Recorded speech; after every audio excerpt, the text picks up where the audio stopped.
Kali ini kita akan menyelami sebuah film yang mungkin belum banyak kamu dengar, tapi punya cerita dan pesan yang luar biasa menarik, juga perspektif yang bakalan relate sama kehidupan kita semua. Film ini berjudul Vera and the Pleasure of Others yang dirilis pada tahun 2024. Ceritanya tenang tapi tajam, membawa kita pada sudut pandang yang jarang disentuh oleh film-film kebanyakan.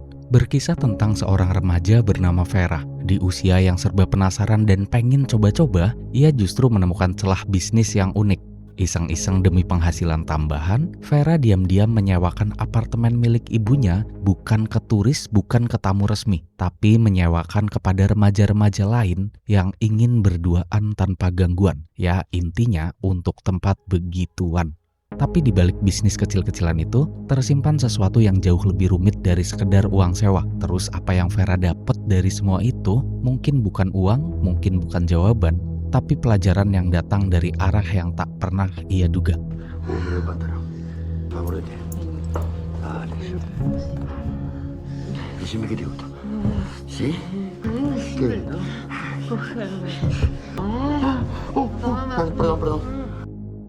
Dan sekarang, mari kita mulai filmnya.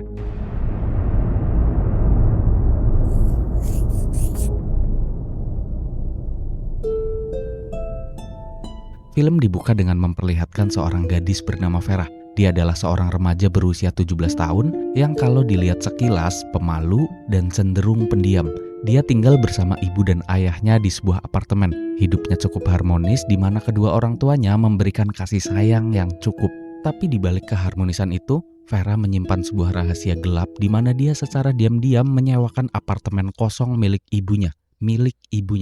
Apartemen itu disewakan untuk remaja lain yang membutuhkan tempat pribadi, tempat rahasia untuk momen-momen tut mereka.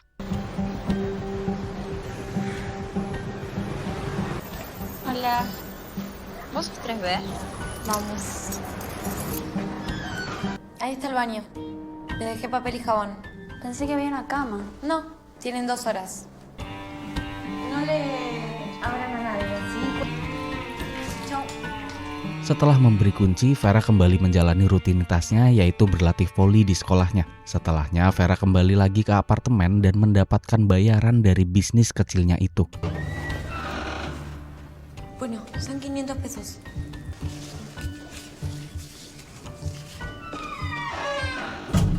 Setelah mendapat bayaran, Vera langsung membersihkan lesehan tikar bekas pertempuran. Bahkan gak jarang, dia juga menemukan sisa peluru cair yang masih terkemas dalam pelapis anti bocor.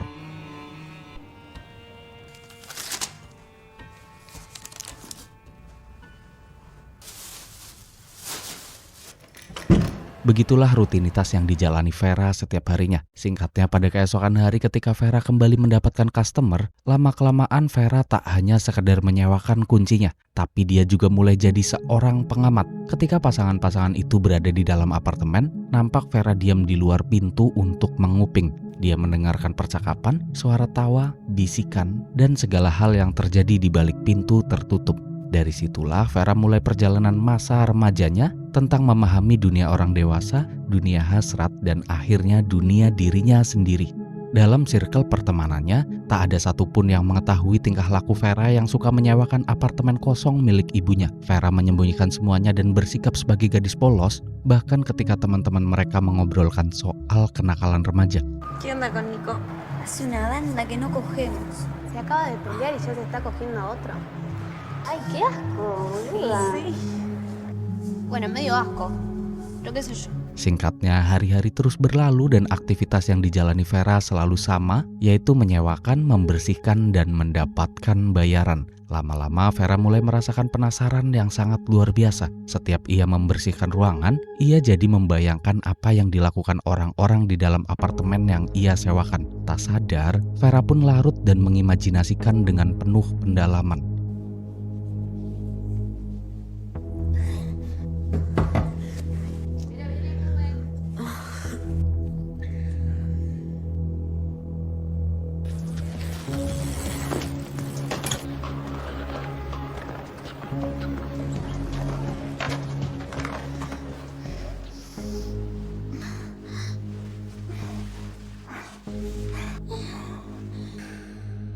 Seiring berjalannya waktu, saat Vera sedang membersihkan ruang apartemen, tiba-tiba ibunya datang ke sana dengan seorang pria. Vera yang takut ketahuan pun langsung bersembunyi di dalam lemari. Nampak dari balik lemari, Vera mendengarkan ibunya yang akan menjual apartemen kepada pria yang bersamanya. Vera pun terus bersembunyi dan mendengarkan transaksi yang dilakukan ibunya. Tapi makin lama Vera mendengar, transaksinya terdengar aneh. Ternyata pria itu adalah mantan dari ibunya Vera. Disitulah terbongkar semuanya bahwa selama ini ibunya Vera telah bermain di belakang ayahnya. Ibunya mengarang cerita soal pembelian apartemen dan menyusun jadwal untuk cek apartemen, tapi yang dilakukan bukan pengecekan, melainkan pengocokan. La carne. Cortala. Mira. Sí, acorta un poquito. Bueno, rapidito. Vení. Ay. Ah.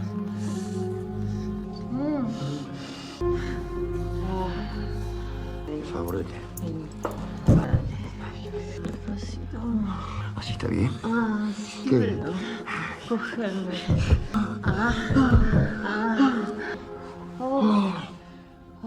Qué ¿Eh? delicadeza Vamos. la tuya. Vamos. Melihat semua itu, Vera langsung keringat dingin. Dia masih belum bisa mencerna apa yang sedang ia lihat di hadapannya, bahwa ternyata di balik keharmonisan keluarga, itulah yang dilakukan ibunya. Tak lama kemudian Vera pun pulang dengan raut wajah yang penuh kekecewaan. Bahkan saat di rumah, dia menunjukkan ekspresi jijik kepada ibunya sendiri. Mulai hilang respek, mulai menganggap semua perkataan ibunya adalah omong kosong. Bahkan saat tim volinya melakukan pertandingan, Vera juga masih terus kepikiran apa yang telah ibunya lakukan.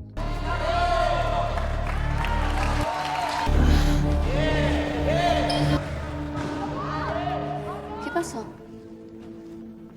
Nada. Bueno, mañana hablamos, sí. ¡Ey! ¿Todo bien? Sí. Compramos birra, ¿querés venir? Bueno. Dale, vení.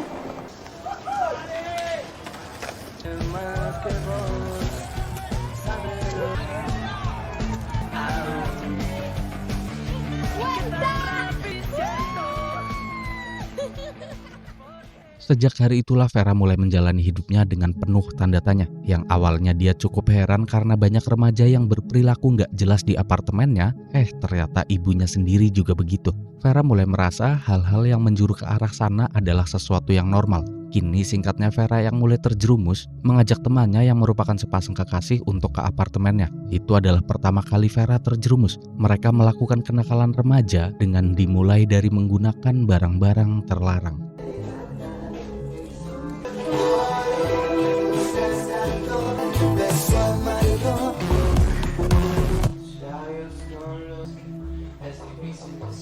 Dengan kepala yang setengah sadar juga rasa penasaran yang tinggi, berawal dari joget-joget santai melepaskan beban hingga diakhiri dengan peluncuran pusaka.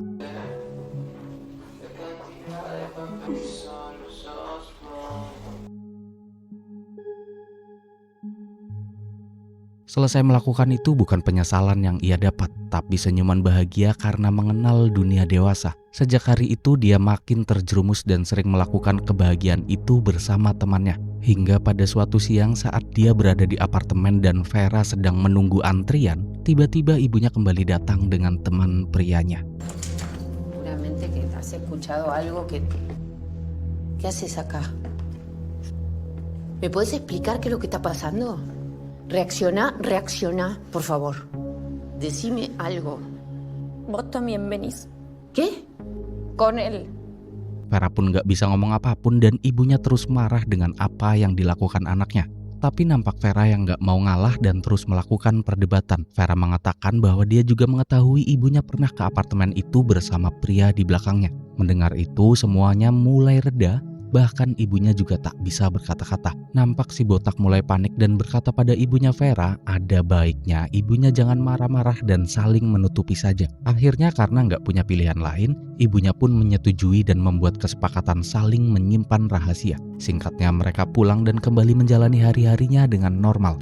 Tapi situasi sudah nampak berbeda. Rasa canggung di meja makan dan sebagainya terlihat jelas pada Vera dan ibunya.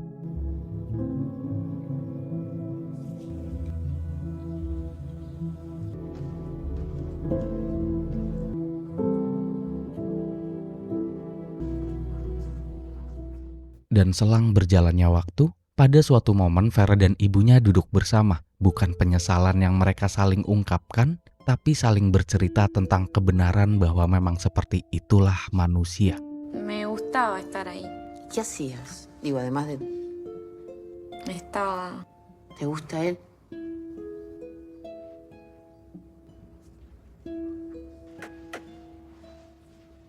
Ma, no le iba a decir a papá, Ya sé, mi amor. Se va a resolver. Se va a resolver. Gracias.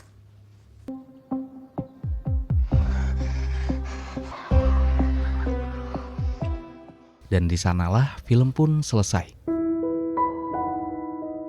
Sutradara dalam film ini menyampaikan kisah singkatnya sebagai bentuk sindiran halus terhadap realita yang kini marak terjadi bukan hanya di kalangan remaja, tapi juga orang dewasa. Dan inilah alasan mengapa saya membawakan film ini, karena lewat alur ceritanya, Babao ingin mengajak kita semua membuka mata dan melihat kenyataan yang seringkali kita abaikan. Bagi saya, film ini masih kurang lengkap karena cuman memperlihatkan bagaimana pergaulan menusuk dan mempengaruhi manusia, tanpa menunjukkan apa dan bagaimana solusinya.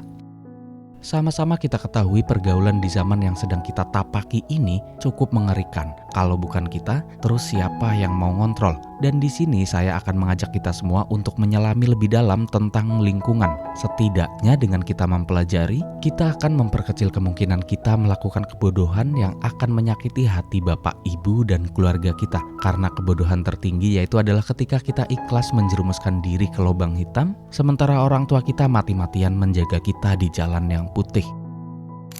Dan di titik ini, mari kita masuk ke bagian terpenting dari video ini, yaitu sesi edukasi dari film yang tadi baru saja saya bawakan. Fakta 1, habitat yang salah tak selalu buruk. Siapa yang bisa sadar dan lepas dari lingkungan buruk, mereka pemenang. Tapi itu pasti sulit, karena manusia itu makhluk menular. Dalam dunia psikologi, ada satu konsep penting yang sering tidak kita sadari, penularan sosial. Penularan sosial bukan hanya soal tertawa yang menular atau rasa ngantuk yang menular juga. Lebih dari itu, yang menular juga adalah sikap, cara berpikir, moralitas, bahkan luka batin. Kita mungkin nggak sadar, tapi ketika kita masuk ke sebuah lingkungan, sebuah lingkaran sosial, perlahan nilai-nilai dalam diri kita ikut berubah. Kita bergabung dengan circle yang suka mengejek dan merendahkan orang lain, lama-lama kita ikut-ikutan nyinyir. Kita berkumpul dengan orang-orang yang kerjanya ngeluh dan menyalahkan hidup, tanpa sadar kita pun terbentuk jadi manusia pesimis. Dan anehnya, kita nggak merasa berubah. Kita tetap ngerasa bahwa kita masih jadi manusia baik yang tak terpengaruh. Padahal harus kita pahami bahwa pergaulan itu bukan sekedar pilihan, tapi juga proses pembentukan. Efeknya menular pelan-pelan. Ini yang ngeri. Lingkungan buruk nggak langsung ngajak kita rusak, tapi mereka ngajak kita berdamai dengan kerusakan. Daniel Kahneman, peraih Nobel bidang ekonomi perilaku, dia berkata, manusia lebih suka konsistensi sosial daripada konsistensi logis. Artinya, kita lebih suka cocok sama orang lain daripada cocok sama logika kita sendiri. Ambil contoh sederhananya, terutama di kalangan laki-laki. Misalnya, ketika kita lihat perempuan dengan tubuh yang menarik, lalu muncul keinginan untuk mendekati meski masing-masing sudah punya pasangan. Keinginan itu lahir dari dorongan nafsu dan banyak orang di sekitar kita justru membenarkannya. Dia ngomong, wajarlah namanya juga cowok, seolah-olah itu bagian dari kodrat. Tapi mari kita jujur, itu tuh nggak wajar, itu nggak normal. Kalau punya nafsunya itu normal, tapi yang lebih normal itu bukan mengikuti nafsu, tapi mampu menjaga diri dari dorongan yang merusak. Karena apa? Karena kita ini manusia. Manusia itu adalah satu-satunya makhluk yang dibekali akal untuk mengontrol, bukan sekedar mengikuti naluri. Wajar, namanya juga cowok. Kita manusia, bukan hewan, bego. Bahkan kita sering dengar pembelaan kayak gini, ya gimana lagi zaman sekarang begini, cowok main cewek itu hal biasa. Tapi kalau kita pakai logika, justru itulah mentalitas yang mendekatkan manusia ke perilaku hewan. Hewan mengikuti dorongan biologis mereka tanpa terkendali. Tapi manusia dengan segala potensi berpikirnya, manusia punya kapasitas untuk memilih. Dan itulah yang membedakan kita sama hewan. Jadi kalau hari ini kita masih membenarkan perilaku tidak setia, manipulatif, atau menjadikan orang lain sebagai pelampiasan nafsu lalu menyebutnya itu semua normal, mungkin kita sedang lupa bahwa kita manusia. Dan manusia yang sangat sehat secara moral adalah mereka yang tahu kapan harus mengontrolnya. Nah, disinilah kita bisa masuk ke masalah yang lebih dalam. Lingkungan yang buruk gak cuma ngajarin kita berkata kasar, tapi juga menyelipkan logika yang membuat kita percaya bahwa berkata kasar adalah bentuk kejujuran. Letak bahayanya kalau udah di titik ini nih, udah tahu salah tapi nggak ngerasa salah. Tapi kalau bisa sadar akan kesalahan kita walaupun tanda kutip belum tobat, itu artinya oke lah, kita masih punya pintu untuk pulang. Dan dari film tadi tuh banyak gambarannya, kayak lingkungan Vera yang banyak ngomongin kenakalan remaja seakan-akan itu normal, teman-temannya yang menyewa apartemen bahkan ibunya sendiri. Dan secara nggak sadar itulah lingkungan-lingkungan yang menjerumuskan. Mereka menganggap semua itu baik-baik saja. Contohnya dalam kehidupan kita, misalnya lingkungan yang sok-sokan berprinsip gini, kalau lu baik, gue bisa lebih baik. Tapi kalau lu jahat, gue bisa lebih jahat. Jika kamu baik, aku bisa jadi lebih baik. Tapi jika kamu jahat, aku bisa jadi lebih jahat. Ini prinsip. Senggol dong. Serius, pemikiran kayak gitu tuh diposting di mana-mana dan mikir kalau itu prinsip yang keren. Coba pikir ulang, baik sama orang gak perlu nunggu dia baik. Contohnya lagi ada prinsip gini nih, yang penting jadi diri sendiri. Itu tanpa sadar dipakai buat membenarkan sifat buruk. Misalnya egois, keras kepala, atau malas berubah. Semuanya dibela dengan alasan, ya emang gue gini orangnya. Nah itu tuh banyak banget di tongkrongan kita semua. Padahal jadi diri sendiri itu bukan berarti menolak berkembang. Orang cerdas justru tahu kapan harus berubah karena sadar masih banyak ruang untuk tumbuh. Terus lagi prinsip hidup cuman sekali, nikmatin aja. Itu sering dipakai untuk pembenaran hidup yang sembarangan, seolah asal senang berarti benar. Terus lagi ada prinsip tongkrongan yang berkata, yang penting gue gak munafik, tapi dipakai buat ngeles dari tanggung jawab moral. Ngaku salah tapi gak mau berubah, dan prinsip itu tuh dipakai terus menerus. Misalnya dia ngomong, daripada sok suci tapi aslinya munafik, mending gue kayak gini. Padahal mengakui salah itu bagus, tapi membiarkan kesalahan terus terjadi sambil bangga karena jujur, itu tetap salah. Sumpah banyak banget kalau disebutin satu-satu. Intinya prinsip-prinsip konyol itulah yang sekarang masuk ke efeknya. Dan kalau itu terus diterusin, efeknya apa? Efeknya ya kayak Vera itu. Kita nggak rusak dalam semalam, kita nggak berubah dalam hanya satu kejadian. Kita berubah karena ribuan iya yang kecil yang kita ucapkan ke lingkungan yang salah. Iya deh, ikut aja. Iya deh, sekali ini doang. Iya deh, gue gak enak nolak. Dan semua iya itu berubah jadi lubang yang kita gali sendiri. Yang bikin kita susah adalah lingkungan buruk itu kayak racun yang dicampur gula. Gak langsung bikin kita pingsan, tapi bikin kita candu. Karena kadang lingkungan buruk itu seru, mereka lucu, mereka asik, mereka punya cerita, mereka bikin kamu merasa hidup. Jadi gimana cara memutus rantai lingkungan itu? Gak perlu drama, gak perlu konfrontasi. Yang kita butuh strategi sunyi. Misalnya kurangi frekuensi perlahan. Jangan langsung hilang, karena nanti kita langsung dikatain lupa daratan apa gimana lah. Dan apapun itu kita gak nyaman kan. Cukup kurangin waktu, kurangin intensitas, dan lihat apa yang berubah dalam diri kita. Gak cuman itu, kita juga harus ganti paparan, bukan cuman pergaulan. Gadget kita juga bagian dari lingkungan. Kalau isi TikTok kita toksik, kalau timeline kita isinya olok-olok, kalau YouTube kita penuh konten sinis, itu juga nularin penyakit yang sama. Digital circle juga bisa bikin otak rusak. Mulai bersihin, pelan-pelan ganti paparan supaya ganti energi. Terus tanya ke diri sendiri, apakah aku mulai berkembang? Tapi masalah terberatnya adalah kalau semua lingkungan yang bisa kita jangkau itu bisa merusak, terus kita harus gimana? Faktanya nggak semua orang punya kemewahan memilih lingkungan ideal. Ada aja orang yang kita terlahir begini dan lingkungannya kayak gini. Kita nggak bisa milih keluarga, apalagi ganti keluarga. Jadi kan ada tuh orang yang lahirnya di sini dan lingkungannya emang kayak gitu, dan itu udah takdirnya mau gimana lagi. Setidaknya lingkungan boleh ramai, tapi yang duduk di ruang tengah batin kita yang harus tentukan. Pernah ngeliat kan semua temen ngerokok, tapi ada satu temen yang nggak ngerokok. Itulah contohnya. Tapi kalau kita udah terlanjur rusak gimana? Ya udah santai aja, nggak usah malu. Karena semua orang yang baik hari ini pernah salah juga. Yang penting sekarang mau sadar dan mencari pintu untuk pulang. Penting diingat bahwa kerusakan yang disadari adalah setengah proses penyembuhan. Saya ulangi, kerusakan yang kita sadari itu adalah setengah proses dari penyembuhan. Sekian dulu dari saya dan Assalamualaikum warahmatullahi wabarakatuh. Jika kamu baik, aku bisa jadi lebih baik. Tapi jika kamu jahat, aku bisa jadi lebih jahat. Ini prinsip. Senggol dong. Wajar, namanya juga cowok. Kita manusia, bukan hewan, bego.